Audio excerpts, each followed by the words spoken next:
பேருக்காகவும் புகழுக்காகவும் இந்த மாதிரி ஒவ்வொரு நாளும் பணத்தை அள்ளி வீசிட்டு இருக்கிறேன். இந்தா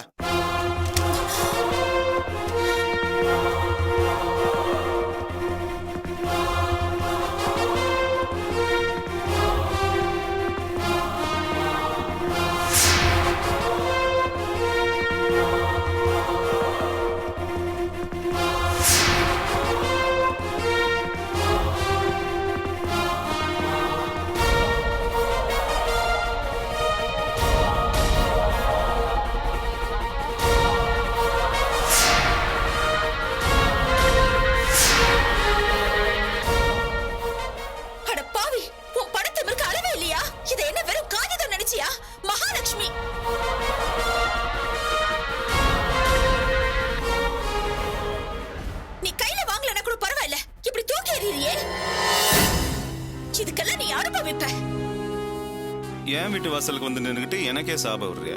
சே, போறகிட்டு போ. நீ இப்ப பணம் இருக்கிற திமிர்ல பேசுற. பணத்துக்கு கொடுக்க வேண்டிய மரியாதை கொடுக்காம அவமரியாதை பண்ற. இதுக்கெல்லாம் நீ அனுபவிப்ப. உன்னோட பணம் எனக்கு தேவையில்லை.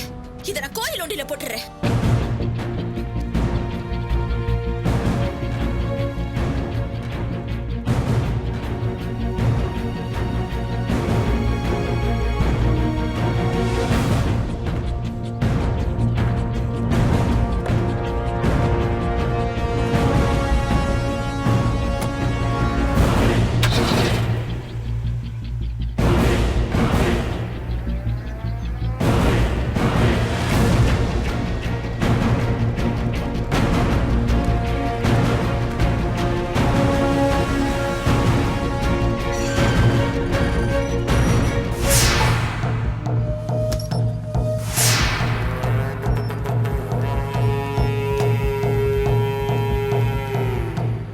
என்ன செல்வம், திடீர்னு ஃபோன் பண்ணி ஆபீஸ்க்கு வான்னு கூப்பிட்டுருக்க? இல்ல, நீ தான் ஆபீஸ் பக்கமே வரக்கூடாதுன்னு சொன்ன. அப்புறம் நீயே கூப்பிட்டுருக்க? ஆச்சரியமா இருக்கு. என்ன வெறுப்பேத்துறியா? நீ இந்த ஆஃபீஸ்க்கு வரதுக்கு முன்னாடி இந்த ஆஃபீஸோட நிர்வாக பொறுப்புலாம் நான் தான் பார்த்துட்டு இருந்தேன். நீ வந்ததுக்கு அப்புறம் தான் மொத்த பொறுப்பும் உன் கண்ட்ரோலுக்கு வந்துச்சு. அதுக்கப்புறம் எவனை எது கேட்டாலும் சரி, எல்லாம் நந்தினி மேடம் தான் கேட்கணும்னு சொல்றான். பெரிய டார்ச்சரா இருக்கு. அதான் உன்னை வர சொன்னேன்.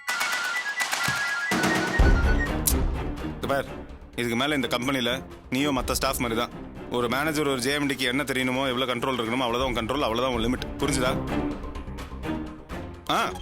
அது மட்டும் இல்ல, இதுக்கு மேல கம்பெனி சம்பந்தப்பட்ட எல்லா முடிவுகளையும் நான் தான் எடுப்பேன். புரிஞ்சுதா? பிசினஸ் பேசுறது, இந்த சூப்பர்வைசரா இருக்கட்டும், இல்ல ஏஜென்டா இருக்கட்டும், இல்ல யாரா வேணாலும் இருக்கட்டும், எல்லாத்தையும் நானே பாத்துக்கிறேன். கம்பெனியோட அட்மினிஸ்ட்ரேஷன் மட்டும் தான் உன்னோட வேலை. ஓகே செல்வம், நம்ம ஆபீஸ் ஸ்டாஃப் கிட்ட பேசினா உனக்கு எந்த காம்ப்ளெக்ஸும் வராது, அப்படிதானே? தேவையில்லாத கேள்வியெல்லாம் கேட்டுட்டு இருக்காது. புரிஞ்சுக்கோ. போ, உன் சீட்ல போய் உட்காரு.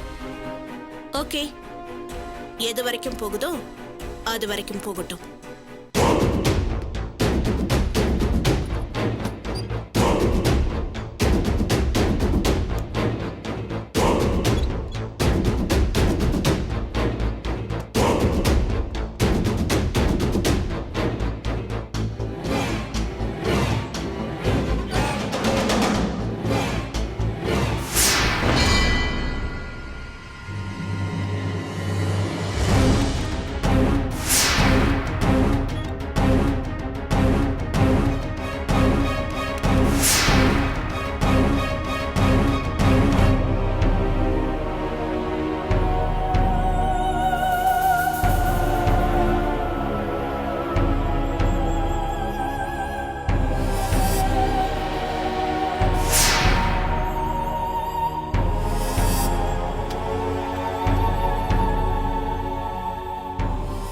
கொஞ்சம் உள்ள வாங்க. மேடம். என்ன சார், செட்டில் பண்ண வேண்டிய அமௌண்ட் எல்லாம் பெண்டிங் வச்சிருக்கீங்க. அமௌண்ட் எல்லாம் செட்டில் பண்ணுங்கன்னு எல்லா கம்பெனில இருந்து லெட்டர்ஸ் வந்திருக்கு. ஏன் இதெல்லாம் பண்ணல? மேடம், அது வந்து மேடம். ஏன் இழுக்குறீங்க? என்ன சார் ரீசன்? அது வந்து மேடம், கம்பெனி அக்கவுண்ட்ல மினிமம் பேலன்ஸ் தான் இருக்கு, பணம் இல்ல மேடம்.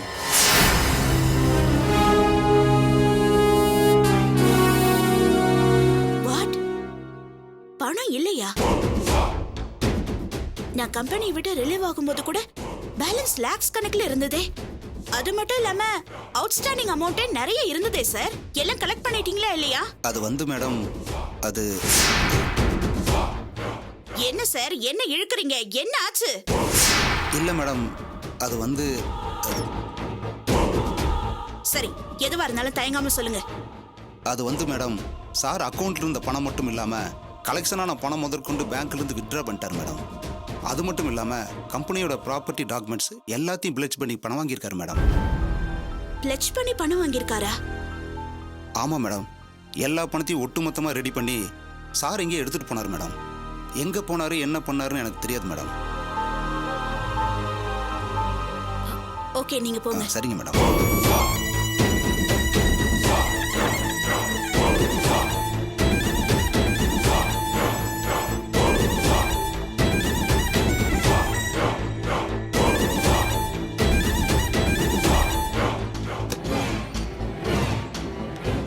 செல்வம், செல்வம். என்ன சீட்டுக்கு போன வேகத்துல திரும்பி வந்திருக்க? சண்டை போட போறீங்க? ஆமா, சண்டை போட தான் வந்திருக்கேன். என்ன காரியம் பண்ணி வச்சிருக்க? அக்கவுண்ட்ல பணமே இல்ல. ப்ராப்பர்ட்டி டாக்குமெண்ட்ஸ் எல்லாத்தையும் பிளட்ஜ் பண்ணி கடன் வாங்கி வச்சிருக்க. என்ன இது? போத நிறுத்து.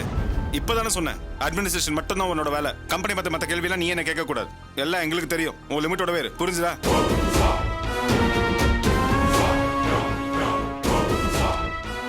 நான் ஏன் கேள்வி கேட்க கூடாது? நான் இந்த ஆபீஸோட JMD மட்டும் இல்ல, ஓ வருங்கால லைஃப் பார்ட்னர். நான் ஏன் கேள்வி கேட்க கூடாது? செல்வம், உனக்கு கொஞ்ச நாளா என் மேல ஏற்பட்ட காம்ப்ளெக்ஸ்னால நீ ரொம்ப தப்பான பாதையில போயிட்டு இருக்க. எனக்கு ரொம்ப பயமா இருக்கு. பணத்தெல்லாம் என்ன பண்ண சொல்லு. சூதாடின. சும்மா தேவலாம பயந்துட்டு இருக்காது. பணத்தை வச்சு என்ன பண்ணணுமோ அதான் பண்ண. எல்லாத்தையும் ஒரு நல்ல இடத்துல இன்வெஸ்ட் பண்ணிருக்கிறேன், தெரிஞ்சுக்கோ. இன்வெஸ்ட் பண்ணிருக்கியா? என்கிட்ட கேட்காம சொல்லாம எதுல இன்வெஸ்ட் பண்ணிருக்கா? ஏய், சும்மா கத்தாத. என்னமோ உனக்கு மட்டும் தான் பிசினஸ் தெரியும், பிசினஸ்ல பெரிய புலிங்கிற மாதிரியே பேசிட்டு இருக்காத. என்ன மாதிரி ஸ்பேனர் பிடிச்சவன் படிக்காதவன் கூட பிசினஸ்ல முன்னேற முடியும். என்னமோ அந்த ராஞ்சி பிசினஸ் போனதுல 20 கோடி ரூபாய் நஷ்டமாயிருச்சு, என்னாலதான் போச்சு, நான் தான் விட்டேன்னு சொன்னியே. அதான் இப்போ விட்டதை பிடிக்கிற. பாதி சொத்துக்கு மேல அடமானம் வச்சு அக்கவுண்ட்ல இருந்த பணத்தை எடுத்து மொத்தம் 10 கோடி ரூபாய் ஷேர் மார்க்கெட்ல இன்வெஸ்ட் பண்ணிருக்கிறேன், தெரிஞ்சுக்கோ. ஷேர் மார்க்கெட்ல இன்வெஸ்ட் பண்ணிருக்கியா? ஆமா. ஏன் அதுக்கு என்ன? இப்போ 10 கோடி 20 கோடி ஆகும், 20-40 கோடி ஆகும். அதுக்கப்புறம் உங்ககிட்ட சொல்லிக்கலாம்னு நினைச்சுதான் உங்ககிட்ட சொல்லல. ஐயோ, எவ்வளவு முட்டாள்தனமான வேலை பண்ணிருக்க செல்வன் நீ. சும்மா ரொம்ப அதிகமா பேசிட்டு இருக்காத. நான் ஒன்னும் எந்த முட்டாள்தனமும் பண்ணல. சேட்டு சொல்லிதான் அந்த இடத்துல நான் இன்வெஸ்ட் பண்ணிருக்கேன். எல்லாம் நிச்சயமா லாபம் கிடைக்கும். ஐயோ கடவுளே. சரி, முதல்ல நீ எந்த கம்பெனில எவ்வளவு ஷேர்ஸ் இன்வெஸ்ட் பண்ணிருக்கேங்கற டாக்குமெண்ட்ஸ் எல்லாம் என்கிட்ட காட்டு. சும்மா பேசிட்டே இருக்கிற. எங்களுக்கு தெரியாது எங்க இன்வெஸ்ட் பண்ணனும்னு. இந்தா பாரு, நீயே பார்த்து தெரிஞ்சுக்கோ. பெருசன்மோ இவளுக்கு மட்டும் தான் பிசினஸ் தெரிஞ்ச மாதிரியும் இங்க இருக்கிறவள முட்டாள் மாதிரியும் பேசிட்டு இருக்கா. பாரு.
சும்மா ஏதாச்சும் வளரிட்டு இருக்காது. சான்ஸே இல்ல. சேட் அந்த மாதிரிலாம் செய்ய மாட்டான்.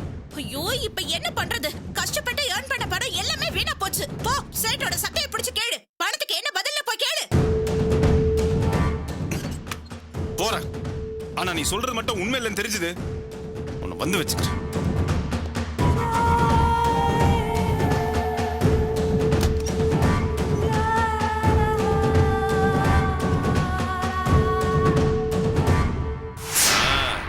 அப்புறம் பேசுறேன். ஓகே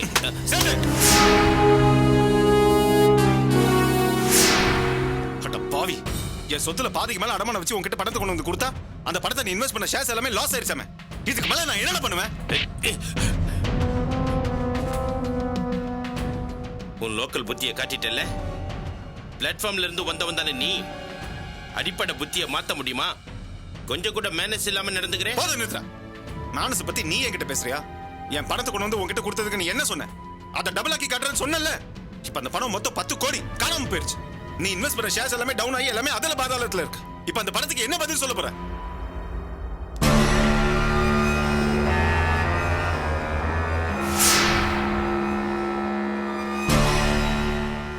என்ன சேட்டு பேசாம இருக்கிற? எல்லாம் நம்ம தலைவர் போட்ட திட்டம் தான் சொல்ல வேண்டியதானே? வாங்கோ வாங்கோ.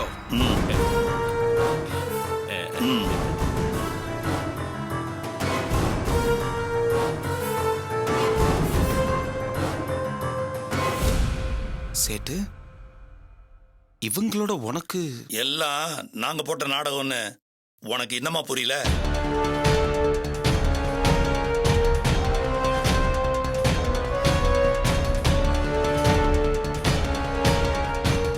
அட பாவி, உன்னெல்லாம் ஒரு நண்பன் நம்பி ஏமாந்துட்டேனே. என்ன வீதிக்கு கொண்டு வரதுக்கு நீ போட்ட திட்டம் தான் இந்த ஷேர் மார்க்கெட் பிசினஸா? ஒண்ணு ஏய், நீ ஏன் மேலேயே கை வைக்கலான்னு பாக்குறியா? அப்புறம் நடக்கிறதே வேற. என்ன பாக்குற? வெறும் டம்மி பீஸ் நீ.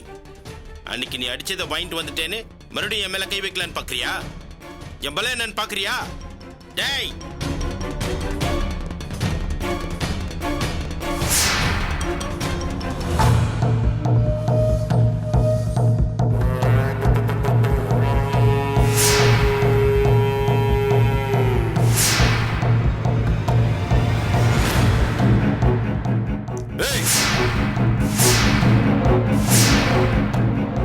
ஒழுங்கா கத்திய கீழே போடு, இல்ல மண்டை செதறிடும்.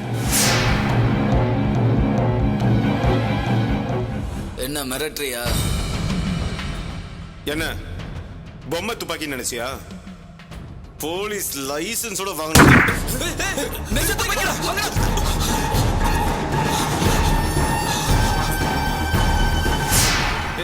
இவனுக்கு தானே அன்னைக்கு உன்னை கொல்ல பார்த்தாங்க. நான் தான் உன் உயிரை காப்பாத்தினேன்.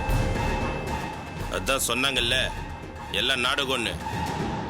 அந்த நாடகத்தோட முதல் காட்சியே அங்கதான் ஆரம்பமாச்சு.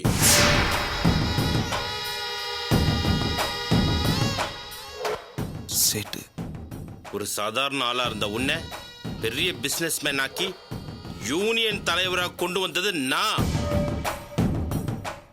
ஆனா நீ அதெல்லாம் மறந்துட்டு பணம் புகழ் பதவி வந்ததுக்கு அப்புறம் என்ன மாதிரி ஆட்டம் போட்ட? என்னை எப்படி அவமானப்படுத்தினேன்? கை நீட்டி அடிக்கவும் செஞ்சேன். எல்லாத்தையும் பொறுத்துட்டு பேசாம போயிடுவேன்னு நினைச்சியா? உன்னை பழி வாங்கணும், நன்றி மறந்தவனுக்கு பாடம் கத்துக் கொடுக்கணும்னு நினைச்சேன். அப்பதான் உனக்கு எதிரியான இவங்களோட நட்பு எனக்கு கிடைச்சதோ. எதிரிக்கு எதிரி நண்பங்கிற மாதிரி இவங்களோட நான் கை கோத்துக்கிட்டேன்.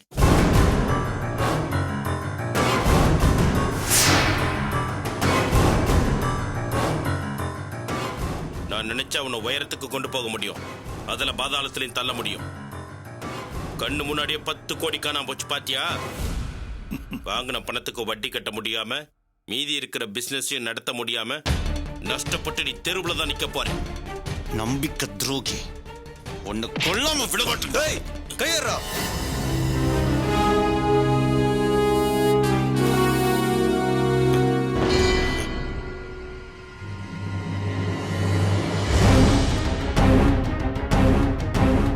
டேய், அவசரப்படாதே. இவன் பசுக்குன்னு சாகக்கூடாது. தெருவுக்கு வந்து நொந்து நூலாகி கடைசியா பிளாட்ஃபார்ம்ல இருக்கணும். அதை பார்த்து நான் ரசிக்கணும். அதனால இவனை சேதாரம் இல்லாம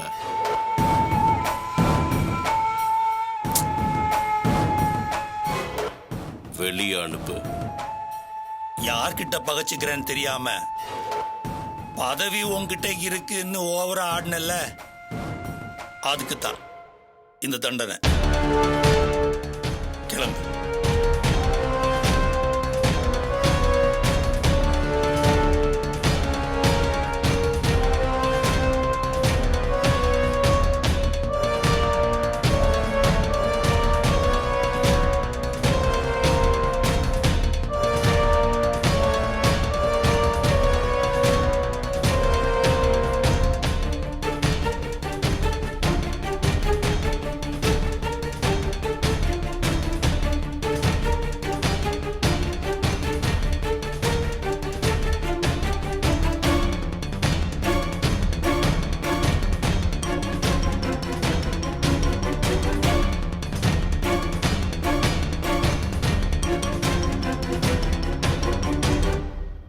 சார் நீங்க கேட்ட மாதிரி இடம் வசதியா இருக்கு.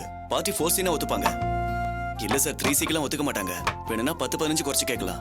ஓகே சார், நான் பேசி பார்க்கறேன். Thank you sir. ராணி,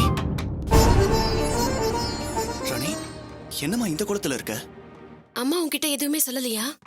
நான் உன்னை இப்படி பாப்பன்னு கொஞ்சம் கூட எதிர்பார்க்கல. அம்மா என்கிட்ட எதுவும் சொல்லியான்னு கேக்குறியே, நீ அம்மாவை எப்ப பார்த்த? 2 நாளைக்கு முன்னாடி ஆகாஷ் ஹாஸ்பிட்டல்ல இருந்து கூட்டிட்டு வரும்போது அம்மாவை பார்த்தேன். நம்ம வாசு இப்ப அவங்க மாமனாரோட சேர்ந்து நல்லா தான் இருக்கான். அவங்கிட்ட போய் பணம் கேட்போம். அப்படியே இல்லைன்னா வேற எங்கேயாவது ஒரு இடத்துல பணத்தை ஏற்பாடு பண்றேன் நானு. இத பாரு, நீ உடனே டாக்டரை பார்த்து மாப்பிள்ளையோட ஆபரேஷனுக்கு ஏற்பாடு பண்ணு. 2 நாள்ல நான் பணத்தோட வந்துடுறேன். சரிம்மா. என்ன ராணி, இவ்வளவு விஷயம் நடந்திருக்கு, எனக்கு எதுவுமே தெரியாதே. அம்மா கூட இந்த விஷயத்தை என்கிட்ட சொல்லலையே. அம்மா உன்கிட்ட இல்லைனாலும் வேற எப்படியாவது பணம் ஏற்பாடு பண்ணி தரேன்னு சொன்னப்பவே எனக்கு சந்தேகம் தான். அம்மா உன்கிட்ட சொல்ல மாட்டாங்க, என்ன சமாதானப்படுத்துறதுக்காக தான் அப்படி பேசுறாங்கன்னு நினைச்சேன். அத நானே உன்னை தேடி வந்தேன். செல்வ அண்ணன் தான் அண்ணிய விரட்டி விட்டுட்டு நம்ம குடும்பத்தோட ஒட்டு உறவே இல்லாம மாறிட்டாரே. அவர் இப்ப நிச்சயமா எனக்கு உதவி செய்ய மாட்டாரு. நீ இப்ப நல்லபடியா தொழில் செஞ்சுக்கிட்டு உன் மாமனாரோட நல்லபடியா இருக்கிறதா அம்மா சொன்னாங்க. அது மட்டும் இல்ல, நான் அம்மாவை பார்த்து பேசினத என் மாமனார் மாமியார் கிட்ட சொன்னப்போ அவங்களும் கௌரவத்தை விட்டு உன்கிட்ட உதவி கேட்கறதுல தப்பு இல்லைன்னு சொன்னாங்க. அதான் நான் உன்னை நம்பி வந்திருக்கேன் வாசு. என் தாலியை காப்பாத்த உதவி பண்ண வாசு. எவ்வளவு பணம் தேவைப்படும்? எப்படியும் ஒரு 5 லட்சம் ரூபாய் தேவைப்படும் வாசு. 5 லட்சமா? என்ன வாசு யோசிக்கிற? இல்ல, தொகை ரொம்ப பெருசா இருக்கு. மாமனார் கிட்ட கன்சல்ட் பண்ணாம என்னால எந்த முடிவும் எடுக்க முடியாது. இவ்வளவு பெரிய தொகையை உன் மாமனார் எனக்கு உதவியா கொடுப்பான்ற நம்பிக்கை எப்படியும் எனக்கு இல்ல. இல்ல ராணி, கொஞ்சம் வெயிட் பண்ணு. நான் எப்படியாவது அவர்கிட்ட கலந்து பேசி உனக்கு உதவி இல்ல இல்ல, பண்றேன். வேண்டாம் வாசு. நீ இங்க முதலாளியா உட்கார்ற இடத்துல இல்ல, வெறும் வேலை வாங்குற ஆளா இருக்கேன்னு எனக்கு இப்ப தெரிஞ்சு போச்சு. இது முன்னாடியே தெரிஞ்சிருந்தா நான் இங்க வந்திருக்கவே மாட்டேன். ஐயோ ராணி, நான் வரேன் வாசு. ப்ளீஸ் ராணி. நில்லு.